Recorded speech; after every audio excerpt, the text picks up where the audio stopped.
I am Lauren Whitaker, 40, and literally last weekend, my rep as the family glue? Yeah, it totally backfired.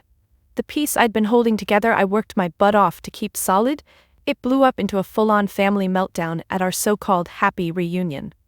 My mother straight up demanded I pick their side, and when I clapped back, the room went dead silent. "You just ruined us," they yelled, with everyone staring like I'd committed murder. But here's the tea. Their shade didn't break me. It lit a spark. I'm not just pushing back, I'm about to flip the script and change everything. A quick note. This story is copyrighted by the YouTube channel Guest Stories. Reposting, revoicing, or editing this content without permission constitutes copyright infringement. Thank you for respecting original creative work. Now, back to the story. The thing about being the invisible daughter is that you see everything while no one sees you. For 9 years I've watched my family perform this elaborate dance, where my sister Marin plays the starring role of the devoted daughter, my parents bask in her reflected glory, and I'm the ATM machine in the corner that nobody acknowledges exists until it stops dispensing cash. Last Saturday started like every other family reunion. I pulled into my parents' driveway in my sensible Honda Accord, the same one I'd driven for 6 years because every extra dollar went toward keeping their lights on. Through the kitchen window, I could see Marin's blonde ponytail bobbing as she helped Mom arrange flowers. The flowers I'd paid for, naturally, though the thank you card would go to Marin for her thoughtfulness in picking them out. My fingers tightened on the steering wheel as I watched them laugh together. In my purse sat my phone with the banking app still open, showing the automatic transfer that had gone through that morning. $3,200 for their mortgage, utilities, and Mom's medication. Same as every month for the past 9 years. Not once had they asked where the money came from. Not once had they wondered how their bills magically got paid when Dad's pension barely covered groceries. I took a deep breath and grabbed the pasta salad I'd made, store-brand ingredients, because designer groceries were a luxury I couldn't afford while funding 2 households. The irony wasn't lost on me that Marin would probably bring her famous truffle mac and cheese, made with ingredients she could afford, because she didn't have our parents' financial burden secretly crushing her bank account. The moment I walked through the door, the familiar script began. "Lauren's here." Mom announced to the room, her tone suggesting she was noting the arrival of the mailman rather than her eldest daughter. No hug. No "how are you?" Just that flat acknowledgement before she turned back to Marin, gushing over how beautiful the flower arrangements looked. I set my pasta salad on the counter next to Marin's elegant dish, hers in a Le Creuset baking dish, mine in an old Pyrex container with a mismatched lid. The visual metaphor for our lives couldn't have been more perfect. She had the luxury of appearances, I had the burden of reality. "Lauren, you're looking..." Aunt Patricia paused, searching for a diplomatic word. "Tired. Still single? Still renting that little apartment downtown?" "Still paying for this entire charade," I wanted to say. Instead, I forced a smile. "Still running my consulting firm, actually. Business is good." "Oh, that little computer thing?" She waved dismissively. "Well, at least you're keeping busy. Not everyone can be lucky in love like our Marin here. Did you see the tennis bracelet David got her for their anniversary?" I glanced at my bare wrists, thinking of the investment account I'd drained last year when Dad's heart surgery bills came due. The same surgery they credited Marin for coordinating while I quietly handled the $15,000 in out-of-pocket expenses. But this time, something felt different. This time, as I watched them fawn over Marin's jewelry while standing in the house I kept from foreclosure, I felt something shift inside me. The spark my mother would later fan into a full flame was already there, waiting. I just didn't know that in a few hours she'd hand me the match. Looking back, the invisibility started long before the money did. I was 21 when I graduated summa cum laude with a degree in computer science. Mom told exactly 3 people, all of whom asked first. When Marin graduated 5 years later with a communications degree and a solid C average, Mom threw a party for 50 people and had professional photos taken. "Lauren's always been the quiet one," she'd explain to anyone who'd listen, as if quiet meant less worthy of celebration. "But our Marin, she just lights up a room, doesn't she?"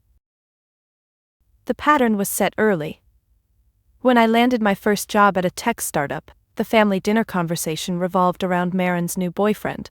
When I got promoted to lead developer within 18 months, we spent Christmas discussing Marin's decision to take a gap year to find herself. When I scraped together enough to buy my first car, used but mine, Marin unveiled her plans for a destination wedding that would cost more than my annual salary. I remember the exact moment I became truly invisible. Dad had just been laid off from the factory, and I was sitting at their kitchen table, watching Mom sort through bills with shaking hands. The mortgage was 3 months behind. The electricity had been shut off twice. Dad's pride was too wounded to ask for help, and Mom's solution was to call Marin to cry about it. "I can help," I said quietly. Mom barely glanced up. "Oh, sweetie, you can barely take care of yourself in that tiny apartment. We'll figure something out." But Marin, calling from her honeymoon in Cabo, had a different kind of help to offer. "I'll organize a family fundraiser when I get back," she announced over speakerphone. "Maybe a spaghetti dinner at the church? I'll make it really special, get everyone involved." "Oh, Marin, what would we do without you?" Mom gushed, tears of relief streaming down her face. "You're such a blessing to this family." That night, I went home and did the math. I could cover their mortgage if I gave up my savings plan. I could handle their utilities if I stopped eating out.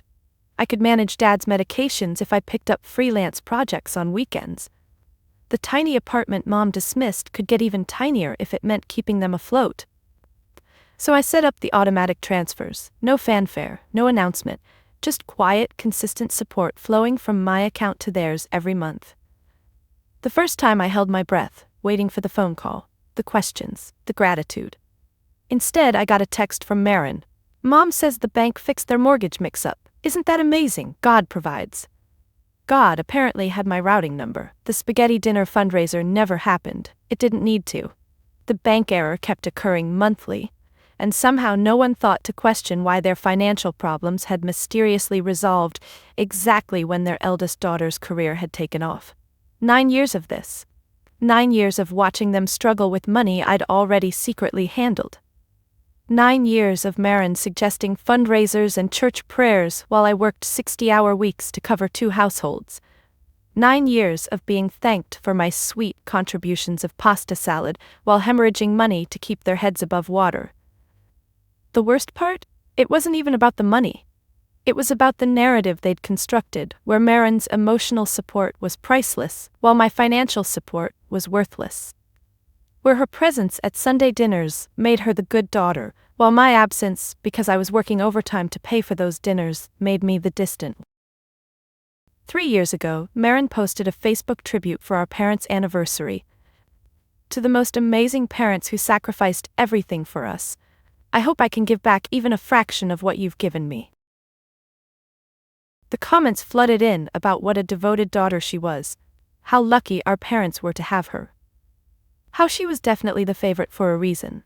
I stared at that post while sitting in my office at 11 p.m., finalizing a project that would cover their property taxes. My comment, "Happy anniversary, Mom and Dad," got 3 likes. Marin's got 847. That's when I truly understood.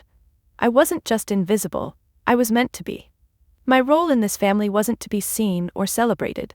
It was to be the silent foundation that everyone else could build their performances on. The boring, reliable Lauren, who kept the lights on while dynamic, delightful Marin kept the love flow.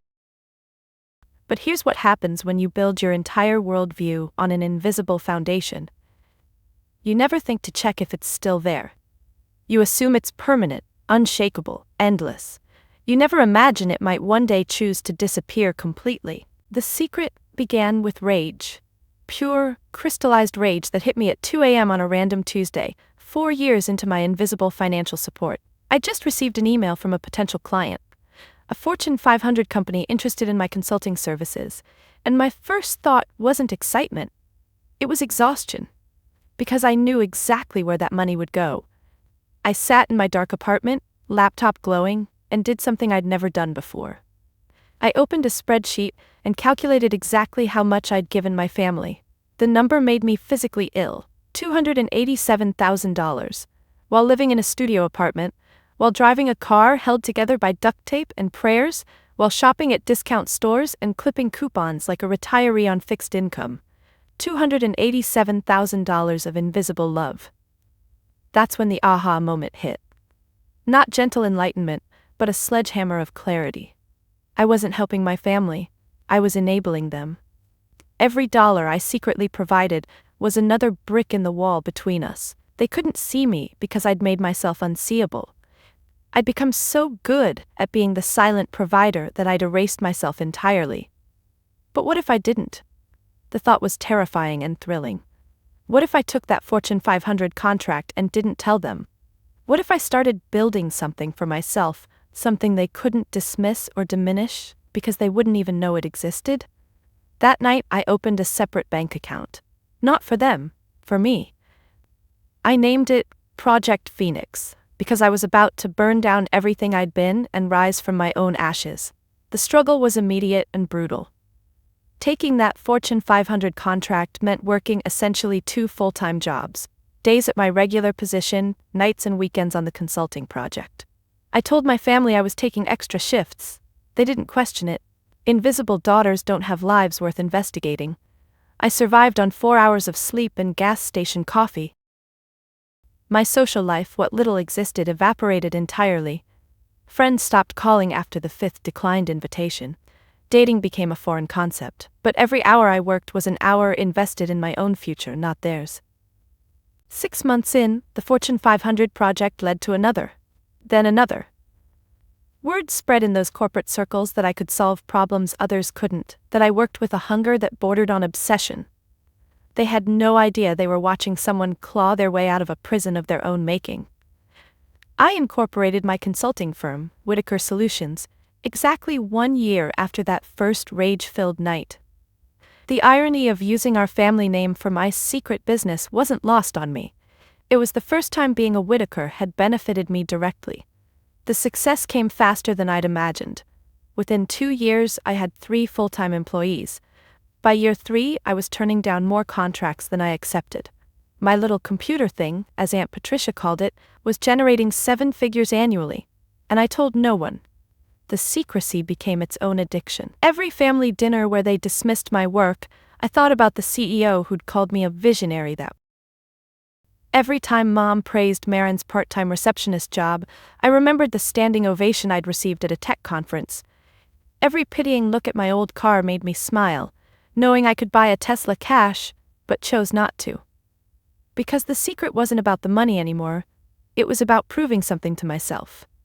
That I had value beyond what I provided others, that I could build an empire while they weren't watching, and that empire would be mine alone. I hired a financial advisor who helped me structure everything: a trust for retirement, investment accounts that grew quietly, a war chest for the day I might need to make a different choice, all while maintaining the exact same lifestyle, the exact same automatic transfers to my parents, the exact same invisible presence at family gatherings.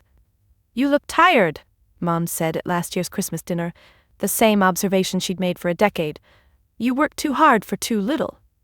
I smiled, thinking of the acquisition offer I'd received that week, 8 figures for a company nobody in my family knew existed.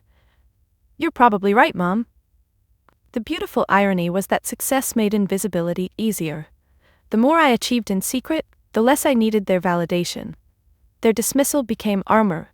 Their indifference became freedom. I'd built something magnificent in the shadows they'd cast, and it was entirely, gloriously mine. None of them knew that their invisible daughter had become bulletproof. The morning of the reunion, last Saturday, I woke to 2 notifications that perfectly captured my split existence. The first, a text from Mom reminding me to bring pasta salad and please try to be on time for once. The second, an email from my lawyer confirming the final details of the acquisition. Whitaker Solutions was being purchased for $12 million. $12 million. I stared at that number while brewing coffee in my tiny kitchen, the same one where I'd eaten countless ramen dinners to save money for my parents' mortgage. The closing was set for Monday. In 48 hours I'd have enough money to pay their bills for several lifetimes. The twist was, I'd already decided this would be the last month I'd pay them at all. The decision had been building for months, maybe years. It started with small things: Marin's Facebook post last month about how some people show love through presents, not presents, with Mom commenting, "So true, real love can't be bought." The family group chat, where they planned Dad's birthday dinner at an expensive steakhouse, never once wondering how he'd afford it on his pension. The casual cruelty of their assumptions, that life just worked out while I worked myself into the ground. But the real catalyst came 3 weeks ago. I'd been at the office until 3 a.m. finalizing the acquisition negotiations, when I got a call from my friend Sarah. She was crying. Her daughter needed surgery and insurance wouldn't cover it. The same amount I transferred monthly to my parents could save a child's life, and here I was, funding people who couldn't even remember what I did for a living. That's when I knew the reunion would be my exit interview from a job I'd never applied for.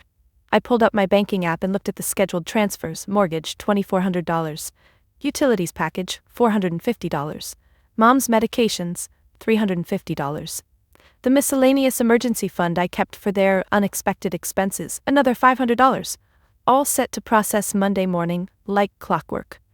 I stared at those pending transactions, my finger hovering over the cancel button. Not yet. I'd give them one last chance to see me. I dressed carefully for the reunion, not the usual apologetic outfit designed to blend into the background, but a simple black dress that actually fit well. Nothing flashy, I wasn't Marin, but something that said I respected myself enough to try. I even wore the pearl earrings Grandma had left me, the ones Mom always said looked better on Marin but had grudgingly given me because the will specified them for the eldest daughter. While driving to the house, I practiced conversations in my head. Maybe this time would be different. Maybe the universe would give me a sign that I was wrong, that they did see me, value me, love me for more than my silent financial support. Maybe I wouldn't have to do what I was planning. My phone rang through the car speakers. Jennifer, my CFO. Just wanted to say congratulations again, Lauren. What you've built is incredible. The whole team is so proud to have been part of this journey. Thanks, Jen. I couldn't have done it without all of you. Are you kidding? You're the heart of this company. We're going to miss you when you step back, though God knows you've earned a break. What's the first thing you're going to do with your new freedom? I glanced at the pasta salad in the passenger seat. Honestly, I'm going to stop doing things out of obligation. She laughed. Good for you. Hey, enjoy your family thing today. They must be so proud of everything you've accomplished. The silence that followed was answer enough. I'd never told anyone at work about my family dynamic. Professional Lauren and invisible Lauren were separate people, and I'd worked hard to keep it that way. Thanks, Jen. I'll see you Monday for the closing. I pulled into my parents' driveway 10 minutes early. A first. The house looked the same as always, a comfortable 2-story colonial that whispered middle-class stability. Nobody would guess it had been weeks from foreclosure multiple times. The fresh paint, the manicured lawn, the new roof, all silently funded by the daughter who wasn't worth mentioning. Through the window I could see the family already gathered. Marin holding court in the living room, her husband David beside her, their presence commanding attention as always. Mom bustling around, making sure everyone noticed how hard she was working. Dad in his recliner, pretending to watch TV while basking in the chaos of a full house. I sat in my car for one extra moment, my hand on the door handle. $12 million. A company with my name on it. A future that belonged to me alone. All invisible to the people inside that house. One last chance, I told myself. Give them one last chance to see you. I picked up the pasta salad and headed inside. The moment I crossed the threshold, the gauntlet began. It was like stepping into a carefully choreographed play, where everyone knew their roles except me, or rather, where my role was to be the backdrop against which everyone else shone. "Oh, Lauren brought her pasta salad," Cousin Beth announced, somehow making it sound like I'd brought a communicable disease. "How consistent of you."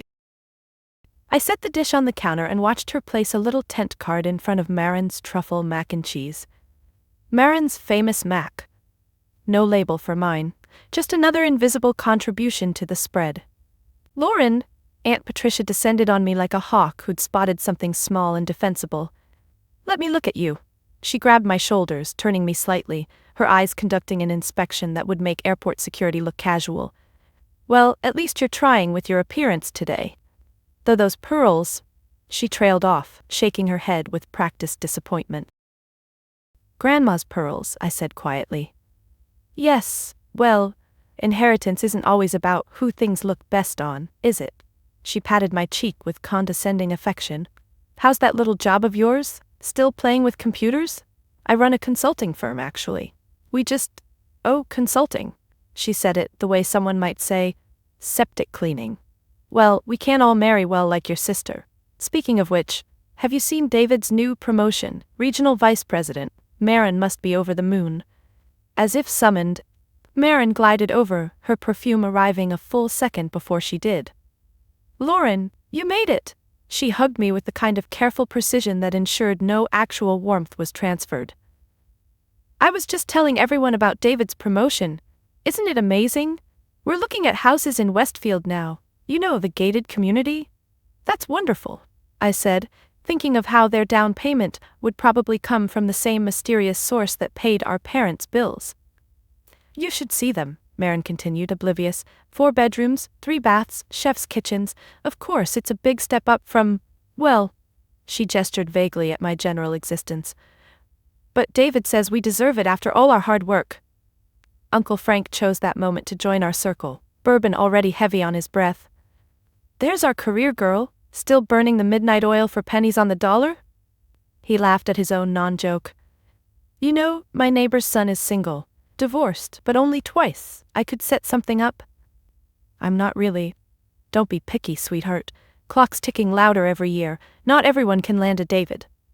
David himself appeared, shaking my hand with the kind of firm grip that suggested he'd read a book on power dynamics, but missed the chapter on actual human connection. Lauren, good to see you. Still in that downtown apartment? Yes, rental market's brutal right now. But hey, not everyone's cut out for ownership. Different strokes, right? He turned to Marin before I could respond. Babe, should we tell them about the Hawaii trip?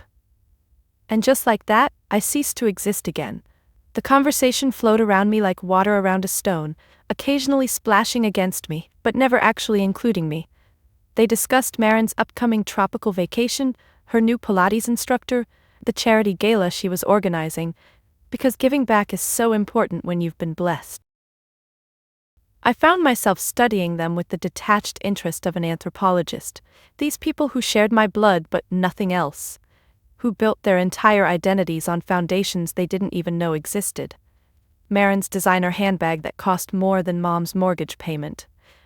David's Rolex that could cover Dad's medications for a year. The casual cruelty of their abundance, built on my invisible sacrifice. Lauren looks tired, I heard Mom say to Aunt Patricia, not bothering to lower her voice. She always looks tired. I keep telling her she needs to find better work-life balance, but you know how she is, all work, no play. Well, when you don't have a family of your own to come home to, Aunt Patricia responded, their voices dripping with the particular brand of pity reserved for women over 35 who'd failed to reproduce. I stood there, holding a glass of wine I didn't want, wearing pearls that apparently looked better on my sister, existing in a space where my presence was tolerated, but never celebrated. The weight of the moment pressed down on me, not just this reunion, but all of them. Years of standing in this exact spot, having these exact conversations, being exactly this invisible.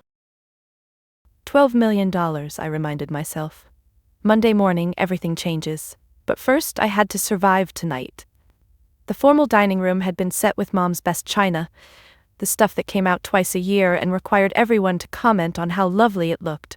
I found myself seated at my usual spot, far end of the table, closest to the kitchen, where the forgotten relatives and plus ones typically landed.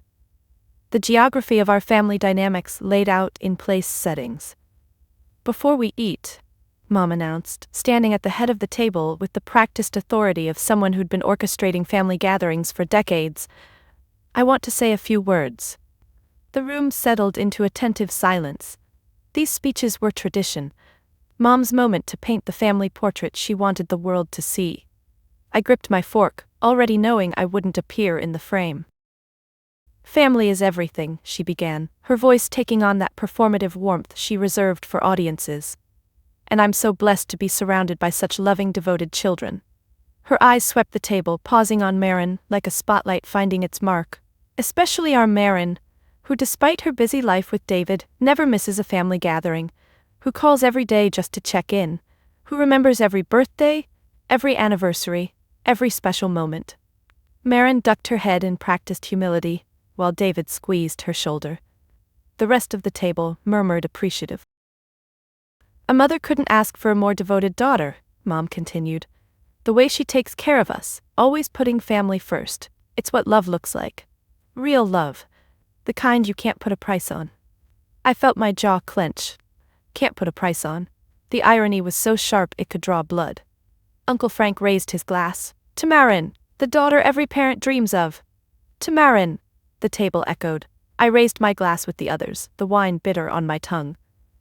But Mom wasn't finished. She was building to something. I could tell by the way her shoulders squared, the way her chin lifted.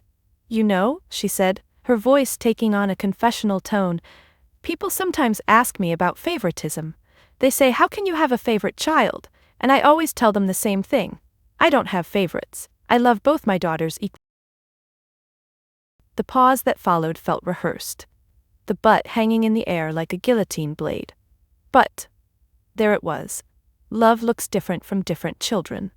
Some children show their love through presence, through care, through making their parents a priority. They understand that success isn't measured in dollars, it's measured in moments, in showing up, in being there when it matters. My stomach turned to lead. I knew where this was going, had known from the moment I walked in, maybe from the moment I woke up that morning. This wasn't just a speech, it was a verdict. And then, Mom's voice hardened almost imperceptibly. There are children who drift away, who get so caught up in their own lives, their little jobs, she waved a hand dismissively, computers and spreadsheets that they forget what really matters, who think they can phone in their family obligations, who show up when it's convenient, bring their little contributions but never really invest. Every eye at the table carefully avoided looking at me. The silence was deafening. Lauren, Mom turned to me directly for the first time all evening. I know you try, in your own way, but at some point we have to be honest about what we mean to each other, don't we? What do you mean? My voice came out smaller than intended. I mean, she set down her wine glass with deliberate precision, that your father and I have been doing a lot of thinking about the future, about inheritance, about who really understands the value of what we've built here. Dad shifted uncomfortably, but said nothing. He never did when Mom was performing. And we've decided, she continued, that it's only fair to leave our legacy to the child who's been our true partner, who's been here, really here, through everything. Marin will be the sole beneficiary of our estate. The words landed like a physical blow. Not because of the money. God knew I didn't need their money, but because of what it meant. The final erasure. The official judgment that I had failed as a daughter.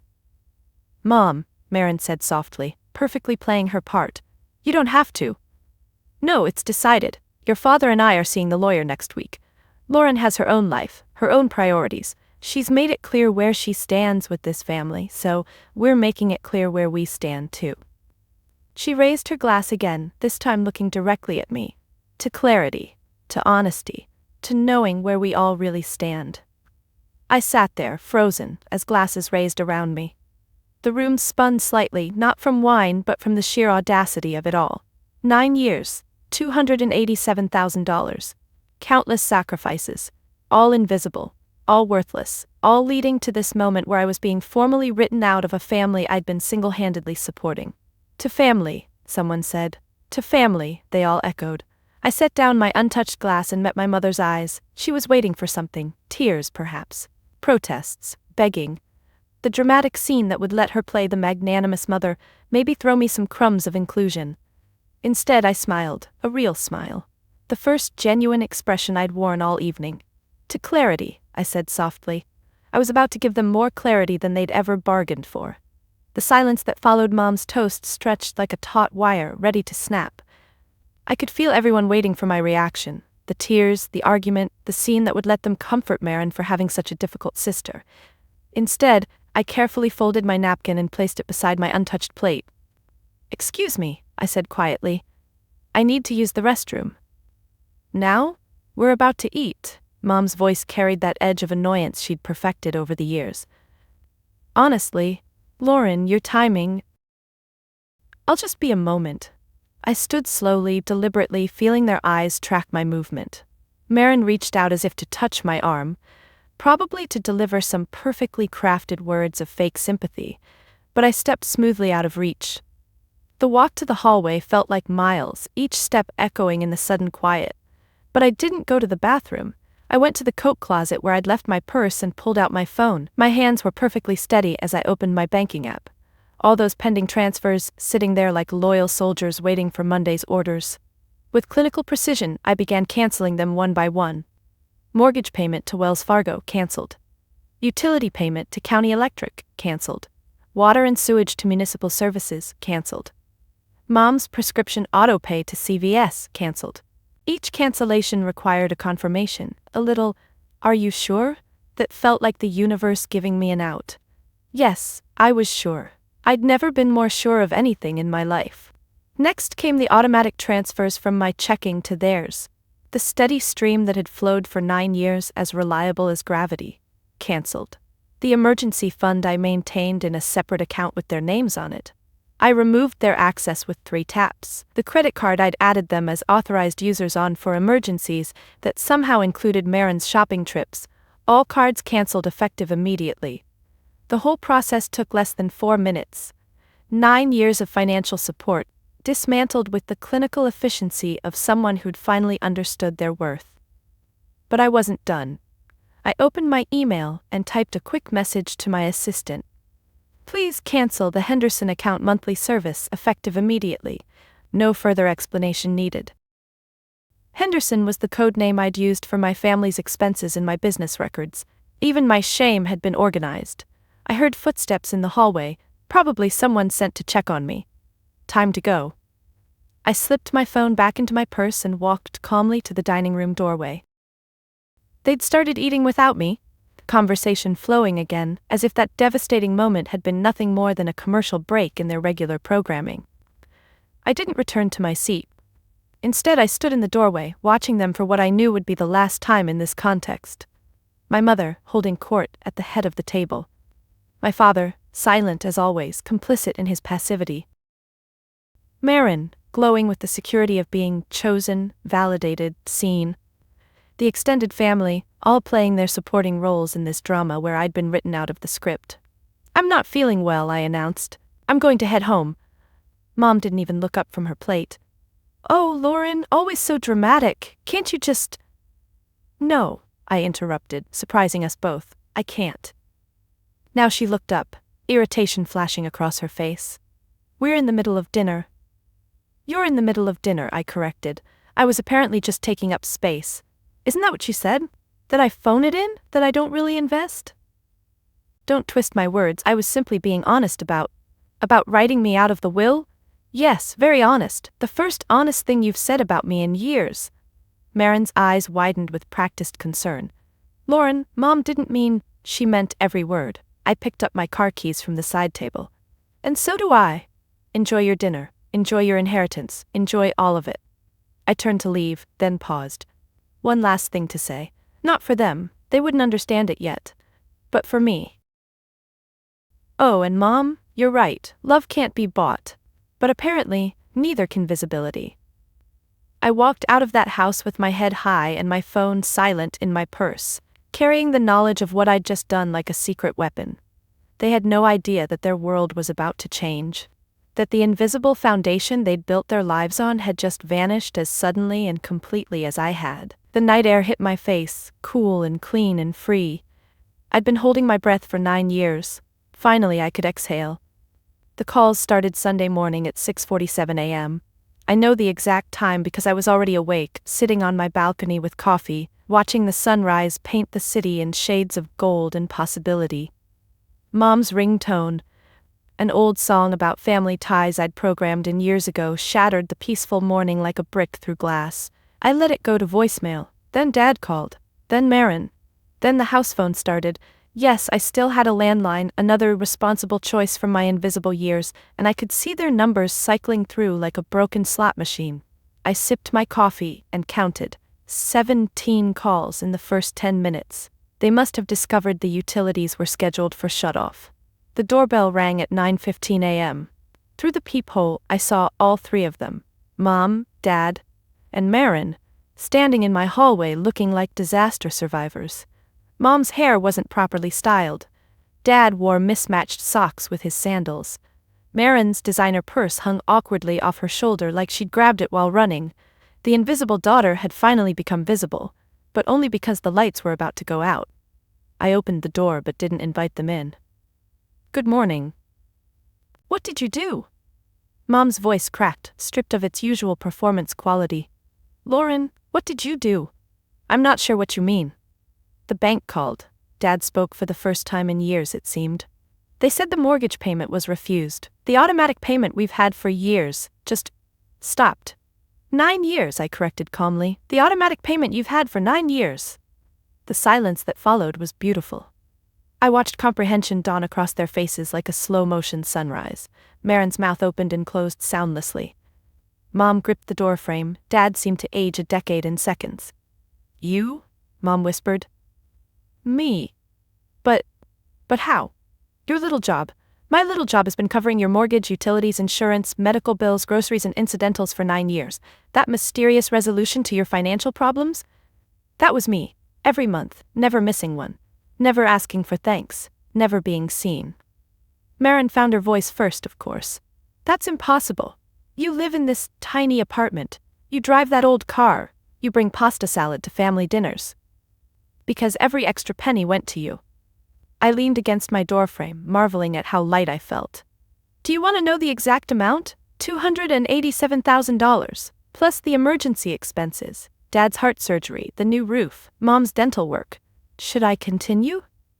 "You're lying." Mom's denial came out desperate, thin. "This is some sick joke because of what I said about the will." I pulled out my phone and showed them the banking app. 9 years of transfers, all clearly labeled, all from my account to theirs. The evidence of my invisible love laid out in neat digital rows, every month, like clockwork, while you praised Marin for being there and dismissed me for being absent, while you toasted to family and wrote me out of yours. "But why didn't you tell us?" Dad's voice broke. "I tried. The first time, I told Mom I could help. She said I could barely take care of myself, so I helped anyway. And you all created a narrative where God provided, where the bank made errors in your favor, where Marin's prayer circles saved the day. You built a fantasy on my foundation and then told me I wasn't investing in the family." "Lauren, sweetheart," Marin stepped forward, her voice taking on that sugary tone she used when she wanted something. "We didn't know. How could we know? You should have. What made you see me? Forced you to acknowledge what you were happy to ignore? You were content to believe in miracles rather than consider I might be capable of success. You preferred the story where I was the family failure." "So you're punishing us?" Mom's victim mode activated instantly. "You're going to let us lose our home because your feelings were hurt?" I laughed, actually laughed. "Punishing you? I'm giving you exactly what you said you wanted. You made it clear last night that I don't invest in this family, that I phone it in, that my contributions are worth less than Marin's presence, so I'm honoring your wishes. I'm officially uninvested." "You can't do this." Mom's mask finally cracked completely. "We're family." "No," I said quietly. "You and Marin are family. You made that clear when you wrote me out of the will while standing in the house I saved. I'm just the daughter who doesn't show real love, remember? The one whose success is measured in dollars, not moments." I started to close the door. "Your mortgage is due in 3 days. The utilities will be shut off Tuesday. Mom, your prescription renewal is tomorrow. You'll need to figure out payment. I'm sure Marin's presence will be very comforting during this difficult time. Please," Dad said quietly, "please don't do this." I met his eyes for the last time. "I did it for 9 years. None of you noticed when I started. I'm betting you'll notice now that I've stopped." I closed the door on their shocked faces, on their dawning comprehension, on the family that had made me invisible. They'd finally seen me. All it took was disappearing completely. The contrast hit me before I even unlocked the door. Inside my apartment, 3 people waited, who actually wanted me there. Sarah had texted earlier, Wine emergency at your place, we're celebrating your freedom. I'd given her my spare key months ago, and she'd commandeered my space with the easy familiarity of chosen family. My tiny studio apartment, the one my family pitied, was full of warmth. Marcus from my development team sat cross-legged on my thrift store carpet, pouring wine into mismatched glasses. Jennifer, my CFO, had brought enough Chinese takeout to feed a small army. Sarah bounced up from the couch the moment I walked in, her daughter Emma trailing behind with markers and paper. "Aunt Lauren," Emma launched herself at my knees. "Mom said you did something brave today. Are you a superhero now?" I caught her up in my arms, feeling the weight of unconditional love. "Something like that, sweetheart." "We saw your car from the window," Sarah said, studying my face. "They were here for 23 minutes. We counted. Jen wanted to go down and give them a piece of her mind, but Marcus said you needed to handle it yourself." 23 minutes to see 9 years of support. Marcus shook his head. "That's about 2.5 minutes per year. Sounds about right for them." I set Emma down and accepted the wine glass Jen pressed into my hand. These people, my real family, had known about the financial situation for less than a week. I'd finally broken down and told them after signing the acquisition papers, needing someone to understand why this reunion would be my last. Their anger on my behalf had been fierce and protective, everything my blood family's reaction hadn't been. "So?" Sarah asked. "How did it go?" I sank onto my ancient couch, the one Mom had called depressing last Christmas. "They showed up in yesterday's clothes. Mom's hair wasn't even brushed. You should have seen their faces when they realized their ATM had feelings." "Good," Jen said firmly. "Though I still think you let them off too easy. If anyone treated me like that after I'd saved their house..." "You'd have burned it down yourself," Marcus finished. "We know, you've mentioned it 12 times. Emma climbed into my lap, abandoning her coloring to study my face with 6-year-old intensity. "Are you sad, Aunt Lauren? When I do brave things, sometimes I feel sad after." The truth of that hit deeper than expected. "You know what? I am a little sad, but it's the good kind of sad. Like when you finish a really long book and you'll miss the characters but you're glad you read it." "I get that," she nodded sagely, "like when I finished all the Junie B. Jones books." Sarah smoothed her daughter's hair. "Remember what we talked about? Sometimes people who should love us don't know how to show it properly. That doesn't mean we're not lovable." "It means they need glasses for their hearts," Emma announced. "To see better." Marcus raised his glass. "To heart glasses, and to Lauren, who finally took hers off." We clinked glasses, even letting Emma tap her juice box against them. The wine was the good stuff, the kind I'd never bought during my invisible years. Everything in this room represented choices I'd made for myself. The people here had chosen me not because of what I provided, but because of who I was. "Monday's going to be insane," Jen said, shifting to business mode. "The acquisition closes at 10. Press release goes out at noon. Your face is going to be on every tech blog in the country." "Let me guess," I said. "Invisible no more?" "Try tech's quiet powerhouse emerges with 8-figure exit," Marcus grinned. "I helped write the headline. We focus grouped it and everything." "You focus grouped my life?" "Just the headline, though I did suggest local woman stops paying everyone's bills, chaos ensues, but marketing shot it down." Emma looked up from her coloring. "Are you rich now, Aunt Lauren?" "She was always rich," Sarah said quietly, "just not in money." But Emma persisted with the honest curiosity only children possess. "But like, rich rich? Could you buy a pony?" "Several ponies," I admitted. "Wow." She considered this. "You should buy one for everyone who was nice to you. Not the mean people, though. They don't get ponies." The logic was flawless. In my pocket, my phone buzzed with what I knew were more calls from my family. I'd already blocked their numbers, but they were creative in their desperation. Unknown numbers, cousins' phones, probably smoke signals next. Each attempt bounced off me like rain on glass. "You know what?" I said, looking around at these people who'd become my real family. "I think Emma's onto something. Ponies for everyone who sees me, nothing for those who don't." "Does that mean I get a pony?" Emma asked hopefully.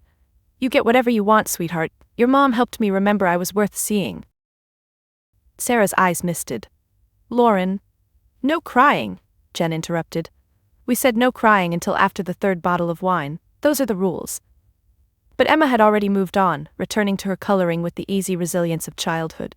She was drawing something elaborate, her tongue poking out in concentration. When she finally held it up, I saw she'd drawn a figure surrounded by hearts and stars and what might have been ponies or dogs. "It's you," she announced, "but visible, super visible, like glow-in-the-dark visible." I stared at that child's drawing, at the simple truth of it. In her world, I'd always been visible, worth seeing, worth celebrating, worth love that didn't require payment. "Can I keep this?" I asked. "Duh," she said, "I made it for you, that's what you do for family." The word hung in the air like a blessing. Family. The kind you choose. The kind that chooses you back. The fortress I built wasn't made of stone or steel, it was constructed from boundaries, each one carefully placed after years of having none. Monday morning arrived with the weight of finality. At 10 a.m., I'd sign papers that would change my life.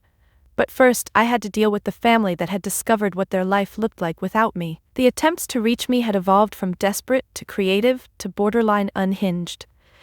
After I'd blocked their numbers, they'd tried email. When I filtered those to spam, they showed up at my office, only to discover from security that I'd taken the week off. Marin had even created a fake LinkedIn profile to message me about a business opportunity. The subject line read, "Urgent investment needed." The irony was lost on her, apparently, but the real test came at 8:47 a.m. when my doorman called up. "Ms. Whitaker, your mother is here with documentation. She says it's a legal matter." I almost laughed. "Thank you, Robert. Please tell her I'm not available, and add her to the list I gave you. No access, no exceptions." "Of course, Ms. Whitaker, should I?" "She's making quite a scene." "That's her choice, not my problem." I could hear Mom's voice rising in the background, that particular pitch she hit when reality didn't conform to her expectations. Words like emergency and family obligation and legal responsibility drifted through the phone. Robert, bless him, remained unmoved. I'd been tipping him generously for years, another invisible kindness that actually mattered. 20 minutes later, as I was getting dressed for the closing, my laptop chimed. An email from Marin with the subject line, "Please read, life or death." I almost deleted it automatically, then curiosity won. The message was a masterpiece of manipulation. "Lauren, Mom collapsed this morning from the stress. We're at the hospital. Whatever anger you have toward us, please don't let her suffer. She needs her medication. The pharmacy won't release it without payment. I'm begging you as your sister, please don't do this. We can work everything out, but not if she dies." I stared at that email for a full minute, feeling the old reflexes try to activate. The guilt, the responsibility, the need to fix, to save, to provide. Then I picked up my phone and called Sarah. "She's lying," Sarah said immediately. "I'm literally looking at your mother's Instagram. She posted a video rant about ungrateful children 20 minutes ago. Seems pretty healthy to me." "You're checking their social media?" "We all are. Marcus has your dad's Facebook open. Jen's monitoring Marin's Twitter. We're not letting them manipulate you. Family group chat, remember? The real one." I closed the email without responding. This was how they'd operated for years, manufacturing crises that only my money could solve. But I wasn't that person anymore. The invisible daughter had died at that reunion dinner. What emerged was someone who understood that love without boundaries was just another word for exploitation. At 9:30, dressed in my best suit, the one I'd bought to celebrate the acquisition, not hide in, I did something I'd never done before. I recorded a video on my phone. Not for social media, but for me. A reminder of this moment. "Today, I signed papers that make me financially free," I told my future self. "But I've been free since Saturday night when I chose myself. When I stopped believing that love meant sacrificing my identity for people who couldn't see me. When I understood that being family doesn't grant anyone unlimited access to my life, my peace, or my bank account." I paused, looking at my reflection in the phone screen. The woman looking back wasn't tired anymore. Wasn't apologetic. Wasn't invisible. "The boundaries I'm setting aren't walls," I continued. "They're not punishment. They're the framework for any future relationship we might have. One where I'm seen, acknowledged, valued for more than what I provide. If they can't meet me there, that's their choice. But I won't lower my standards to accommodate their comfort anymore." My phone buzzed with another unknown number. I declined without checking. They'd figure it out eventually, that the daughter they'd made invisible had finally disappeared on her own terms. That the ATM had become a person with needs and boundaries and the radical audacity to enforce them. At 9:45, I grabbed my keys and the folder with the acquisition documents. Jennifer had texted that she was already at the lawyer's office with champagne on ice. Marcus sent a gif of fireworks. Sarah sent a simple heart emoji that said more than words could. But the message that mattered most came from Emma, a voice recording Sarah helped her make. Aunt Lauren, Mommy says today you become a millionaire, but I think you were always a millionaire 'cause you have us and we love you. Also, can the pony be purple? Purple ponies are the best. I saved that message to my favorites, because Emma was right. I'd been rich all along. I just hadn't been looking in the right vault. The fortress I'd built wasn't keeping people out, it was keeping the right people close, the ones who saw me when I wasn't paying for anything but dinner, who celebrated my success without calculating their cut, who understood that love was a verb that went both directions. As I locked my apartment door, I felt the weight of 9 years lift completely. Somewhere across town, my family was discovering what life looked like without their invisible foundation. And I was discovering what life looked like when you finally became visible to yourself. The irony of reclaiming the Whitaker name wasn't lost on me. For 9 years I'd hidden my success behind it, let it be associated with disappointment in family conversations. Now, 3 months after the reunion that changed everything, Whitaker Solutions was featured on the cover of Tech Quarterly with my face, visible, unapologetic, named. But the real reclamation happened in smaller, more meaningful ways. Like the Whitaker Foundation I established with a portion of the acquisition money. Not for my family, they'd made their choice, but for other invisible daughters and sons. The ones grinding themselves to dust trying to earn love that should have been freely given. I sat in my new office, walls lined with thank you letters from our first grant recipients, single mothers returning to school, adult children of addicts breaking cycles, young professionals escaping financial abuse disguised as family obligation. Each story echoed my own journey from invisible to seen. The Richardson family application, Jennifer said, sliding a folder across my desk. Daughter's been paying her parents' mortgage for 6 years, while they tell everyone she's a failure. Sound familiar? Approved, I said without hesitation. Full ride. And connect her with Marcus for mentorship. He's good with the ones who apologize for existing. That's the 4th approval this morning. The board's gonna want. The board can read the mission statement. We fund invisible foundations, period. Jennifer smiled. Speaking of which, there's something you should see. She pulled up a news article on her tablet. Your mother gave an interview to the local paper. I'd been expecting this. 3 months of silence, then a public play for sympathy. The headline read, Local mother speaks out about family estrangement. I don't understand what we did wrong. Let me guess, I said. She's heartbroken, confused, just wants her daughter back. No mention of the money? Oh, she mentions it. Claims you're punishing them for being traditional parents who valued presence over presence. Direct quote. I laughed, really laughed. The same woman who'd valued Marin's presence while cashing my checks now painted herself as anti-materialistic. The delusion was almost impressive. Should we respond? Jennifer asked. I know a journalist who'd love your side. No, let her have her narrative. I've got better things to build. And I did. The foundation was just the beginning. I'd purchased a building downtown, transforming it into affordable co-working spaces for entrepreneurs from overlooked communities. The Whitaker Innovation Center. My name on something that mattered. Marcus knocked and entered. Your 2 o'clock is here? Sarah's daughter's school thing? Career day, I corrected, already reaching for the box I'd prepared. Emma specifically requested the visible aunt to talk about building businesses. You're really going to talk to first graders about venture capital? I'm going to talk to them about being seen, about not waiting for permission to matter, 6-year-old appropriate, of course. As I gathered my materials, my phone buzzed, unknown number, local area code. I almost ignored it, then noticed the voicemail notification. Curiosity 1, Dad's voice, older than I remembered.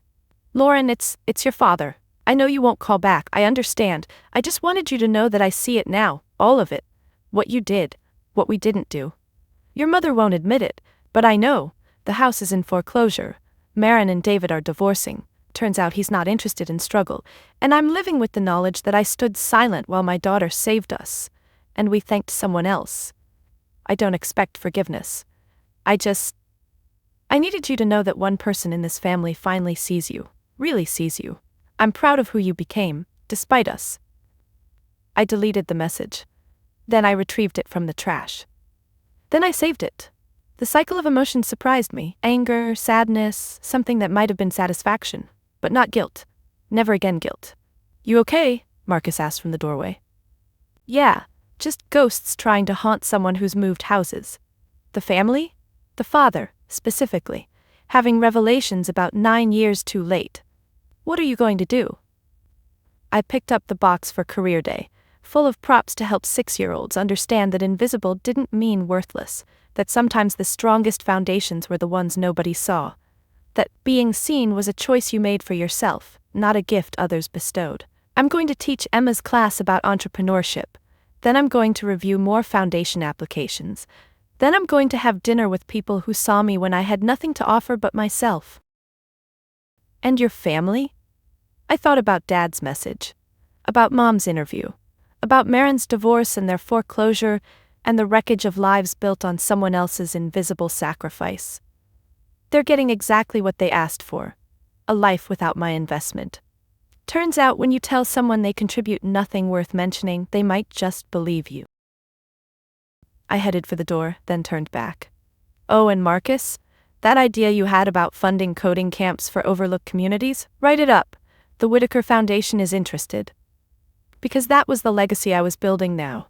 Not one of silent sacrifice or invisible support, but of lifting others into the light. Of teaching them what I'd learned the hard way. That being seen wasn't about being perfect or successful or needed. It was about knowing your own worth, with or without an audience. 6 months. That's how long it took for the dust to settle into something resembling peace. Not the fragile piece of exhaustion I'd known during my invisible years, but the solid, unshakable kind that comes from finally understanding your own worth. I stood on the balcony of my new condo, purchased, not rented, with panoramic views of the city I'd conquered while nobody was watching. The morning coffee ritual remained the same, but everything else had transformed. The woman reflected in the glass doors bore no resemblance to the ghost who'd brought pasta salad to family dinners and apologies to every conversation. My phone sat silent on the table, a novelty that still surprised me. No crisis calls, no emergency transfers, no guilt-laden messages designed to crack my resolve. The family that had consumed my resources and dismissed my existence had finally accepted the reality of life without their invisible foundation. The last I'd heard through the suburban grapevine, they'd downsized to a small apartment. Marin worked 2 jobs. Mom had discovered what Medicare actually covered. Dad's revelations had come too late to save their house, but perhaps not too late to save his soul. I felt nothing, and that nothing was everything. You look contemplative, Sarah said, joining me on the balcony. She'd used the spare key again, bringing breakfast and her perpetual ability to read my moods. Just thinking about peace, how I used to believe it meant keeping everyone happy, keeping everything quiet, keeping myself small enough to fit into the spaces they left for me. And now? I set down my coffee and really considered the question. Now I know peace is the absence of war with yourself. It's the quiet that comes when you stop fighting to be seen by people committed to blindness. Through the glass, I could see the wall of thank you letters in my home office. Hundreds now, from foundation recipients who'd found their own way from invisible to seen. Each one a reminder that my story wasn't unique, just uniquely mine to tell. The Times wants to do a feature, Sarah said carefully, about the foundation, about you. The journalist mentioned she'd reached out to your family for comment. Let me guess, they painted themselves as victims of their ungrateful daughter's success? Actually, no, they declined to comment, all of them. That surprised me more than anger would have. Silence from people who'd weaponized words for decades. Perhaps they'd finally understood that their version of the story required an audience who hadn't watched the truth unfold. Emma burst through the door, dressed for school but carrying something carefully in both hands. "Aunt Lauren, I made you something in art class." It was a ceramic tile, painted in enthusiastic swirls of color. In the center, spelled out in glitter glue with 6-year-old precision, "Visible." "It's for your office," she announced, "so you remember." I knelt to her level, accepting the gift with the reverence it deserved. "Remember what, sweetheart?" "That you were always visible. Some people just had their eyes closed." Sarah laughed softly. "She's been working on that all week, made me promise not to tell you." I studied Emma's earnest face, this child who'd never known me as anything but worthy of attention, who'd never questioned my value or measured my worth in dollar signs, who saw me not for what I provided, but for who I was. Aunt Lauren, who read stories and kept promises and showed up not because she had to, but because she wanted to. "It's perfect," I told her. "Should we hang it now?" As we walked inside, Emma chattering about the best spot for her masterpiece, I felt the last piece of something settle into place. Not forgiveness. That would come in its own time if at all. Not forgetting.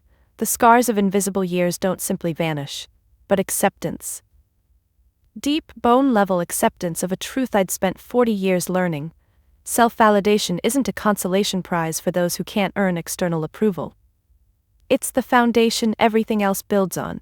It's the revolutionary act of looking in the mirror and knowing, not hoping, not pretending, but knowing, that the person looking back has always been enough.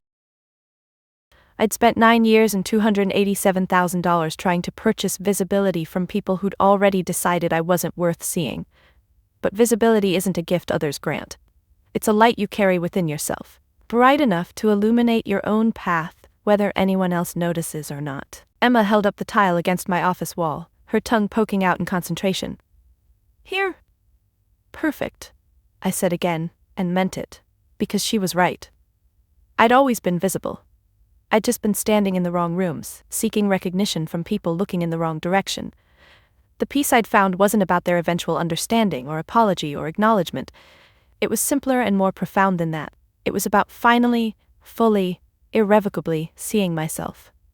And that view, it was spectacular. So what do you think? Did I go too far or not far enough? Drop a comment below about boundaries, family, and choosing yourself. Have you ever been the invisible foundation in someone else's life? The one who gave everything while receiving nothing but criticism in return? Here's what I've learned. Setting boundaries isn't about punishing others. It's about protecting yourself. It's about recognizing that love without respect is just manipulation wearing a familiar face. That family isn't a free pass to drain someone's resources while dismissing their worth. That sometimes the most loving thing you can do, for them and for yourself, is to stop enabling the dysfunction. If you're the invisible one in your family, the one everyone takes for granted while celebrating someone else, I want you to know something. Your worth isn't determined by their recognition. Your value doesn't decrease because they can't see it. You don't need their permission to matter. Start small. Say no to one thing. Set one boundary. Transfer one automatic payment back to yourself. Remember that you can't buy visibility from people who profit from your invisibility. You can only choose to be seen by those who already have their eyes open. The family we're born into is chance. The family we choose.